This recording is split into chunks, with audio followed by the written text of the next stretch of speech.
মানিকবাবুর মেঘ। হ্যাঁ, মানিকবাবুর মেঘ অত্যন্ত একটি ভালো সিনেমা, যেটা হচ্ছে 12ই জুলাই রিলিজ করে গেছে।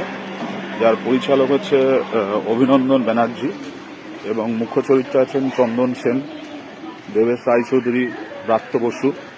মানে একটি মানুষের সঙ্গে একটি মেঘের সম্পর্ক বা একটি মানুষের সঙ্গে একটি মেঘের প্রেম, এটা নিয়েই আর কি এটা ছবি বা সিনেমাটা। তো যারা ভালো ছবি দেখতে চান তারা এটা দেখতে পারেন। একটা অ্যাবসার্ড, একটু অন্য ধরনের গল্প নিয়ে নির্মাণ করা সিনেমা মানিকবাবুর মেঘ। এবং চন্দন সেনের জীবনের সেরা কাজ বলা যেতে পারে, বা চন্দন সেন অভিনেতা চন্দন সেন যে সমস্ত কাজগুলো করেছেন তার মধ্যে এটা কিন্তু মানে উপরের দিকে থাকবে বলে আমার মনে হয়। তো যারা ভালো সিনেমা দেখতে চান বা যারা অন্য ধরনের সিনেমা দেখতে চান, একটু ভালো সিনেমা দেখতে চান, তারা কিন্তু এই ছবিটা দেখতেই পারেন, মানিকবাবুর মেঘ। অভিনেতা হিরো বিক্রম চট্টোপাধ্যায়কে শুভেচ্ছা জানালেন কে মাধবন। শুভেচ্ছা জানালেন বিক্রম চট্টোপাধ্যায়ের নতুন সিনেমা সূর্যের জন্য। সূর্য সিনেমা যেটা রয়েছে সেটা অরুণাচল প্রদেশে শুট হয়েছে। অসাধারণ লাগছে তার ফটোগ্রাফি এবং দুই নায়িকা এখানে রয়েছে, দর্শনা বণিক এবং মধুমিতা সরকার এবং বিক্রম। এদেরকে খুব ভালো লাগছে, ফটোগ্রাফি খুব ভালো এবং সিন সিনারিও খুব ভালো আর কি। হ্যাঁ, দৃশ্যগুলো খুব ভালো, যেহেতু অরুণাচল প্রদেশে শুট হয়েছে। তো কে মাধবন কেন তাকে শুভেচ্ছা জানালেন, কেন কি এই ছবিটা সূর্য সিনেমা যেটা রয়েছে সেটা হচ্ছে মারা নামে একটি সিনেমা ছিল এবং যেটা সেম গল্প নিয়ে তৈরি করা সিনেমা, যেটা অভিনয় করেছিলেন কে মাধবন। হ্যাঁ, এবং তার আগে এই সিনেমাটা আরেকবার তৈরি হয়েছিল, যেটা অরিজিনাল চার্লি সিনেমা। তাহলে চার্লি সিনেমা যেটা ছিল সেই চার্লি সিনেমা দিয়ে তৈরি হয়েছিল মারা, এবং যেখানে অভিনয় করেছিলেন কে মাধবন। এবং সেই মারা থেকে বা চার্লি থেকে কিন্তু ইন্সপায়ার হয়ে তৈরি হলো সিনেমা সূর্য। এবং টোটাল ছবিটা বেশিরভাগ হচ্ছে অরুণাচল প্রদেশে শুট হয়েছে। মধুমিতা সরকার আছে, দর্শনা বণিক আছে এবং হিরো হিসেবে রয়েছেন বিক্রম চট্টোপাধ্যায়। ফাটাফাটি লাগছে সিনেমাটা। তো বিক্রম চট্টোপাধ্যায়ের কিন্তু সময় এখন খুব ভালোই যাচ্ছে, কেন সম্প্রতি তার রিলিজ হওয়ার ছবি পারিয়া হিট করেছে এবং তার হচ্ছে তানসেনের তানপুর আমি দেখেছি, খুব ভালো লেগেছিল। এবং তিনি প্রথম সিনেমায় আত্মপ্রকাশ করেন মৈনাক ভৌমিকের বেডরুম নামে একটি সিনেমায়, ছোট্ট অথচ গুরুত্বপূর্ণ চরিত্র।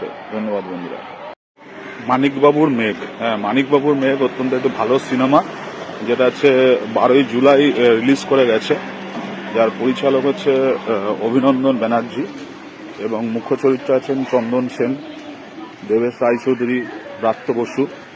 মানে একটি মানুষের সঙ্গে একটি মেঘের সম্পর্ক বা একটি মানুষের সঙ্গে একটি মেঘের প্রেম, এটা নিয়েই আর কি এটা ছবি বা সিনেমাটা। তো যারা ভালো ছবি দেখতে চান তারা এটা দেখতে পারেন। একটা অ্যাবসার্ড, একটু অন্য ধরনের গল্প নিয়ে নির্মাণ করা সিনেমা মানিকবাবুর মেঘ। এবং চন্দন সেনের জীবনের সেরা কাজ বলা যেতে পারে, বা চন্দন সেন অভিনেতা চন্দন সেন যে সমস্ত কাজগুলো করেছেন তার মধ্যে এটা কিন্তু মানে উপরের দিকে থাকবে বলে আমার মনে হয়। তো যারা ভালো সিনেমা দেখতে চান বা যারা অন্য ধরনের সিনেমা দেখতে চান, একটু ভালো সিনেমা দেখতে চান, তারা কিন্তু এই ছবিটা দেখতেই পারেন, মানিকবাবুর মেঘ। ধন্যবাদ বন্ধুরা।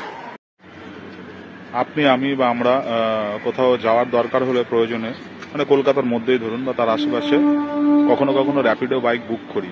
তো আপনারা কি জানেন এই র্যাপিডো কথার অর্থ কি, বা কখনো কি জানতে চেষ্টা করেছেন র্যাপিডো কথার অর্থ কি? র্যাপিডো হচ্ছে একটা স্প্যানিশ শব্দ, যার অর্থ হচ্ছে কুইক বা ফাস্ট। অর্থাৎ কুইক বা ফাস্ট আমাদেরকে গন্তব্যস্থলে পৌঁছে দেয় র্যাপিডো।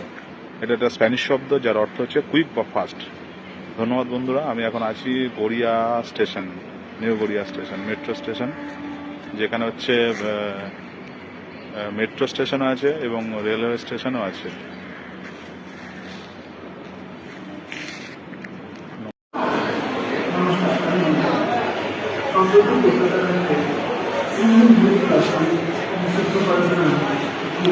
আমি এখন দাঁড়িয়ে আছি এসপ্ল্যানেড মেট্রো স্টেশনে।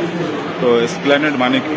এসপ্ল্যানেড মানে হচ্ছে দুর্গের সামনে উঁচু জমি বা ফাঁকা মাঠ বা জিম করার জায়গা, জগিংয়ের জায়গা, সাইক্লিংয়ের জায়গা।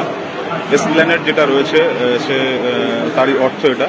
এবং এসপ্ল্যানেড একটা স্প্যানিশ এটা আছে ভাষা, যেটা হচ্ছে এসপ্ল্যানাডা থেকে এসছে। হ্যাঁ, এসপ্ল্যানেড যে কথাটা সেটা হচ্ছে স্প্যানিশ শব্দ এসপ্ল্যানাডা থেকে এসেছে।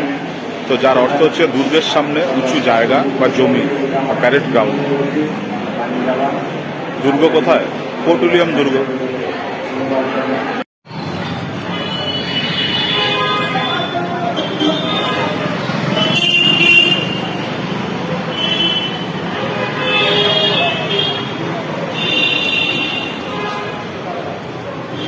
আমি যখন যেখানে দাঁড়িয়ে আছি সেটাকে হচ্ছে মঙ্গলা হাট বলা হয়। হ্যাঁ, মঙ্গলা হাট প্রতি মঙ্গলবার বসে হাওড়া ময়দানের এখানে, তো সেই জন্য একে মঙ্গলা হাট বলা হয়। তো এখানে এলে মঙ্গলবার দেখবেন প্রচুর ভিড় থাকে। তো এখানে হাট বসে, মূলত জামা কাপড়েরই হাট। তো এটা হচ্ছে ধরুন এখান থেকে পশ্চিমবঙ্গের মানুষ তো এখানে আসেই কেনাকাটি করতে, পাশাপাশি বিহার, ঝাড়খণ্ড, উত্তরপ্রদেশ, মধ্যপ্রদেশ, ত্রিপুরা, ইভেন বাংলাদেশ থেকেও কিন্তু এখানে কিনতে আসে। মানে জামা কাপড় অত্যন্ত সস্তা, যারা তৈরি করে আর কি, যারা প্রডিউস করে আর কি, ম্যানুফ্যাকচার, তারা কিন্তু এখানে নিয়ে আসে। এই বিশাল অঞ্চল জুড়ে বহু পুরনো এটা হাট, অনেক বছরের পুরনো, বহু বছরের পুরনো একটা হাট।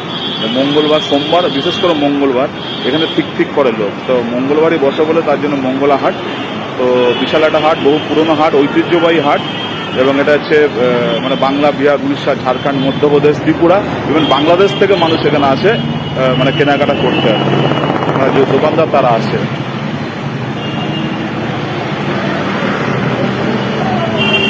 এই জায়গায় ভরে যায় লোকে একদম। হ্যাঁ, দোকানদার, খরিদ্দার ভরে যায়।